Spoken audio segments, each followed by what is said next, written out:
Sa kapihan dyan, sa Bulaklakan, sa baba. So, ayun. Dapat ito yung pinaka-second floor. So, ito check natin yung updates dito sa pinapagawa natin bahay. So, kung mababansin nyo, dito pa lang kita na yung changes. Dito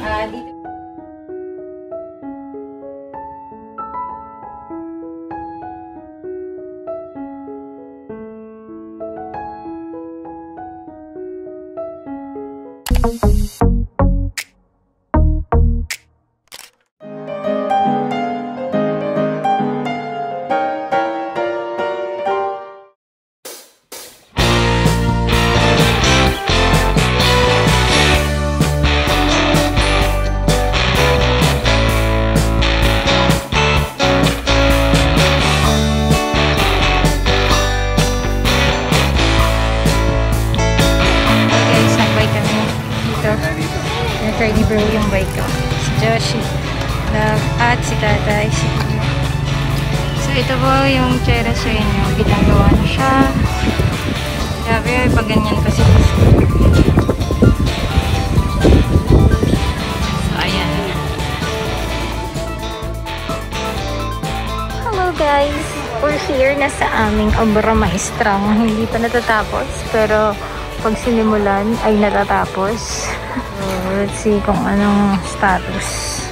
If you guys remember last time I took video here, yan yung ginagawa. Good thing no, nakuha na natin siya. Yung poop and really ganun. Ito na yung magiging kitchen. Uy, may dumadating akong bisita. Pagi. Ayun, syempre lahat naman tayo gusto natin magawa na agad yung bahay. Pero dapat sakto lang, diba? May naubos na lahat ng budget mo. Dito lang. Hindi ka na makakain. So, ganda lang naman siya sa likod. So, we're planning na dito magkaroon ng CR yata. Hindi sure. Ayan, dyan yung sink. Then, dito may konting, anong tawag dun? Parang, basta ganun. And then, baka dito yung table. Kasi ang gusto namin, parang, dito yung dining table, diba? Tapos parang pag, pwede natin yung extend dyan. Ba, maraming kakain. So, ayan po yung mga guests. So, nandaan-daan na yan. Yeah, das ganito siya sa loob. Ay lang naman ang cellphone mo. Oh, alright. So, dati nandito kasi yung stairs, diba? So, nilipat na siya doon. So, mangyayari dito lang yung cute na sala set. This part kasi gigibain. Tapos yun. Ito na pala yun, no? Hindi na tumutulo. Ano na, sinira na. Ganun pala siya.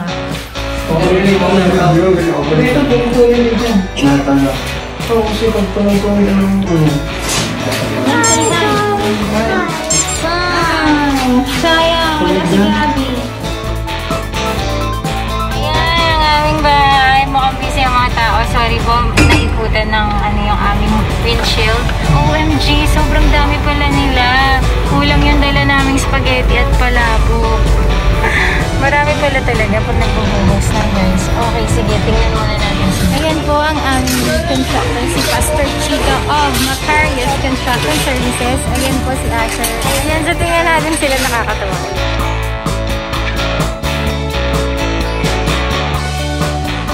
Busy day pala talaga today.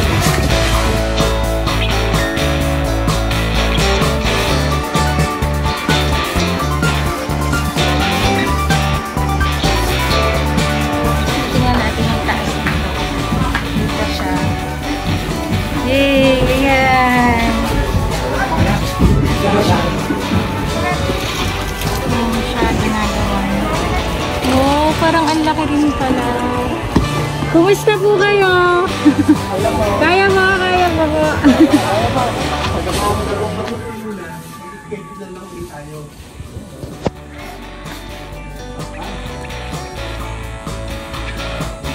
Guys, ayan na yung bahay. Ginagawa na. Ang dami nila. Kaya, dinagdagan namin ng pansin. May 19 ngayon. So, target namin matapos this year. Sana. Pero, praying and looking pa sa dagdag na budget. Magsa 5 PM na. Pero, may dumating pa ulit na delivery. Continue pa rin sila. Sobrang sipag. Ayan. Tapos, ayun si tatay, si Pastor Chita, sila. So, ganito pala itsura ng Poso Negro. Dito daw yung water. Dito yung book. Under construction pa rin siya dito. Merong bantay si Talita. Guys, dito kami ulit. Dinala namin sila ng pansit from Tonton Sisig. Bumili kami ng pansit kasi nga, OMG, sobrang dami pala nila. Kulang yung dala naming spaghetti at palabo. Ngayon po, ito, pinapakontinue namin yung paggawa ang bahay namin here sa Tierra Sueño. Okay po, joke lang, naiyak ako. Ito ang aming Pastor Chito. Ang tractor po na. Argus. Shape ko daddy. Ganito po siya sa taas.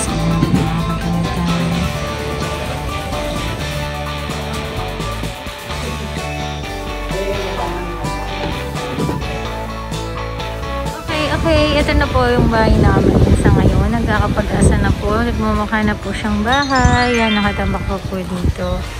Pero yan yun. So, sa taas, natanggalan na ng bubong. Ayusin na. Kinikilig ako. Lord, thank you po. Provision talaga. Basta sa finances dyan, sa pampagawa. Thank you, Lord. Amen. So, ito na ang mga barya na pinaghihirapan natin. Sila. So, dito tayo sa bandang sulok. Dito tayo sa loob, sa taas. Kaya yung itsura niya. So, i-imagine ko na nalalabas ako dito. Pagbukas ko, ay, may salamin, may cortina. Ay, ang sarap. Ay, relaxing. May puno tayo dyan ng avocado. Ubis guacamole. Naks. Tapos, meron ako dyan coffee shop. Dito naman ay flower shop. Char! Mangarap lang, pangarap lang. Tuloy lang ang pangarap.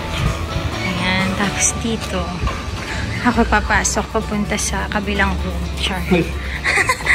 Yan! Wait lang, please. So, ayun. Tapos, hindi pa natin masyado ma-picture out. Pero, ganyan siya. Ito yung dati na talagang room.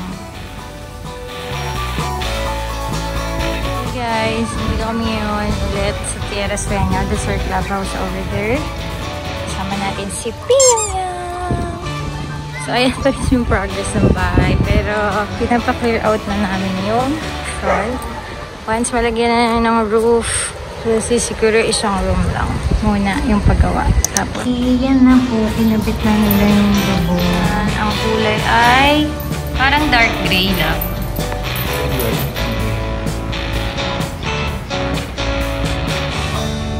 At ito po, syempre yung alulod.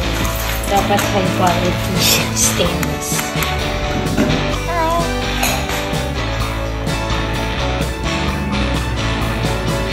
Wow.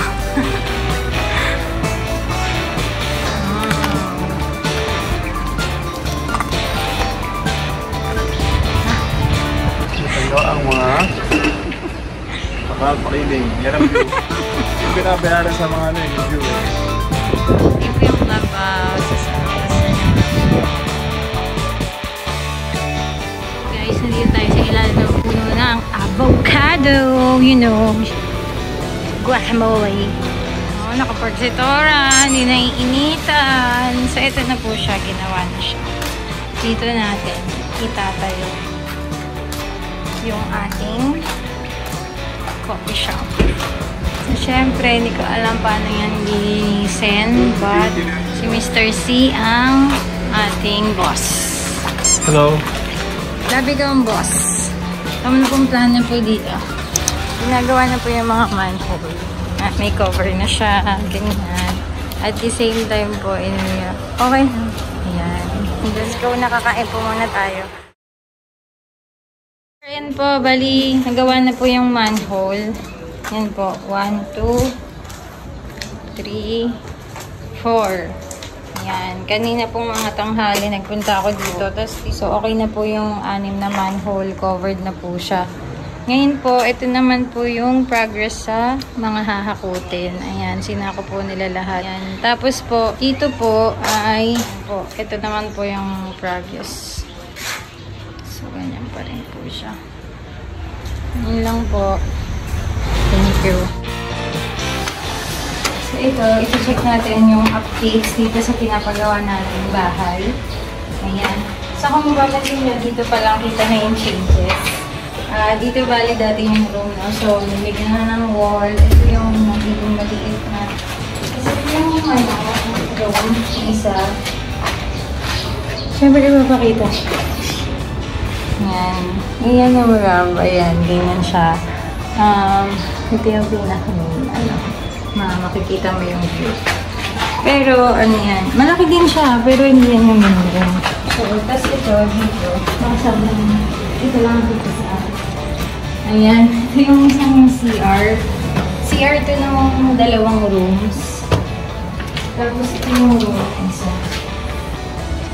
Ayan. Medyo, nandiyan ito pinambak yung kalat eh. So, ito yung isang room. Ayan. As in, wala pa tayo masyadong makikita dyan. Feeling ko naman ako ito nag-house tour.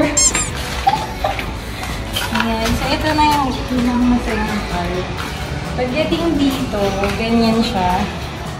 Ito yung magiging master's bedroom. So, dito, ayan. Dito yung magiging bed, ideally. Tapos, dito pag pumasok ka, dito yung CR. Dito. Maliit lang siya. So, at least lang meron sa loob sa sarili. Ito lang makasya sa master's. Tapos ito, yung parang closet lang nagaya lang ng mga gamit-gamit. So, same with this, parang ini-enclose lang siya. Pero yan na rin. Tapos dito, ayan, wall. Then, medyo pa ganun kasi yung cut ng bahay ng lupa namin. So, pag ano mo dito, ayan yung window, dalawang window. Dito may daan. Imagine ko dito is yung ganon. Ayoko kasi ng sliding door. So, para pag ganon mo, feel mo. But, of course, meron pa rin ditong daan. So, dito bali na magiging daan. Let's go. Kahit nakasara dito, syempre, makakalabasin. By the way, naka-apron ko lang ako. Nagtatrabaho kasi ako sa kapihan dyan. Sa Bulaklakan, sa baba. So, ayun. Tapos ito yung naka-second floor. Dito bali, lalagyan ng konting canopy. Tapos, syempre may railings din. Yan. Plano namin po pagpaduktungan pa gano'n. Tapos, if ever gagawin din tong extension ng store, pag ganun siya, tapos may babaan. So, nagpe-pray pa ang financial provision, but God provides naman. So, unti-unti lang tayo. And, ayun, si Lord na ang bahala magpapay ng project.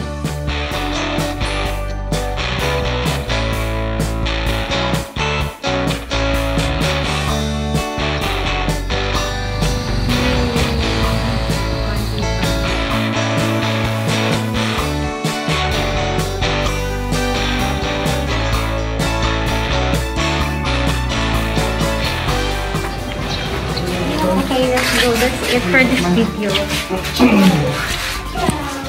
Bye! Yun lang. Thanks, guys.